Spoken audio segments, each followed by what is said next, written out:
Thank you, Acting President. I rise to speak on our documents motion regarding data centres. Victoria currently has over 40 centres, and we have been bombarded with breathless media releases about this government's ambition to host many, many more to position Victoria as the AI and data centre capital of Australia. The Premier has vowed to ruthlessly pursue investment with the promise of available land close to the city, serviced with water and power, all ready to be repurposed for the burgeoning industry. We're told these facilities will provide thousands of jobs and unlock billions in potential capital expenditure. While the economic benefits, which are questionable at best, are relentlessly spruiked by the government, the legitimate and growing concern around data centres' voracious energy and water consumption are not being addressed. There appears to be few guidelines on energy procurement, water use or location, and questions around who will ultimately bear the financial and environmental cost of these centres are left unanswered. Last year, the government announced a Sustainable Data Centre Action Plan with details to be released within weeks. But the release date for this plan is yet to be announced. There are no details what it entails, but the plan continues to pop up in government statements. The recently released Victoria AI-driven business ready, the Victorian Government AI mission statement, trotted out the same quote. Labor's $5.5 million Sustainable Data Action Plan is positioning the state as the national leader in sustainable data centre investment. The mission statement uses the word sustainability a few times. It's in a sort of aspirational, nice-to-have kind of a way, but it is far more attracting investment than explaining how this vision will actually impact upon Victorian communities. Data centres, it reads, like all major infrastructure, need energy, water, planning and land allocation.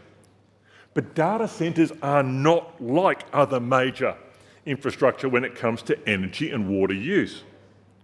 By way of example, Greater Western Water is currently reviewing 19 applications for data centres, and that's only a small cross-section of those that are currently being applied for, but Greater Western Water is looking at 19 of these applications, which will consume nearly 20 megalitres of drinking water each year.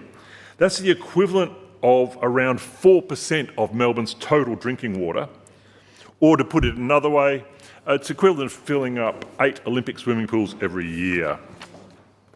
Now, the Australian Energy Market Operator also estimates that data centres will use 19% of Melbourne's electricity grid by 2050.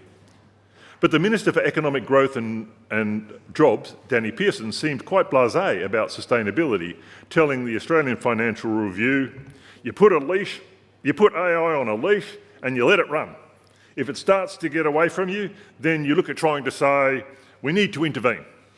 So apparently the plan is to wait for the horse to bolt and then think about shutting the gate. In the US and Europe, data centres are already competing with agriculture and residential consumption. The establishment of data centres in Europe threatens to upend the EU climate law, which requires a reduction of net greenhouse gas emissions by at least 55% by 2030 compared to 1990 levels. Similarly, communities across the world are grappling with the strain placed on electricity networks by these energy-intensive facilities. And we face the same issues. With below average rainfall and water storage capacity falling, Victoria is on track to begin water restrictions by the end of the year. Will data centres face those same restrictions? 55 litres a day, perhaps? Minister Tierney recently stated that an expert review is being undertaken by DEECA with VicWater, the industry peak body, to ensure existing water use policies for large industrial users, including data centres, keep pace with this rapidly emerging sector. We welcome that. We are requesting documents relating to this review, including correspondence from the relevant minister to DEECA and VicWater instructing these agencies to undertake the review, the terms of reference for the review, any interim reports, and the reporting date for the final report of the review. These facilities are being fast-tracked for planning approval. We have a right to know what the Victorian Government is doing to protect our water and energy needs now and into the future. We're not asking to turn back time. These are important economic initiatives, but we know data centres and AI are here to stay, and We also know that the sector must be regulated. We need to mandate the use of recycled water and sustainable energy, and these regulations should be in place before these data facilities are approved and built. And we need assurances that the multinational companies building these hugely profitable facilities are footing the bill, not the Victorian public. So we are keen to understand what the DEECA VicWater expert review is doing, how it is doing it, and when we will get the results. I commend the motion to the House.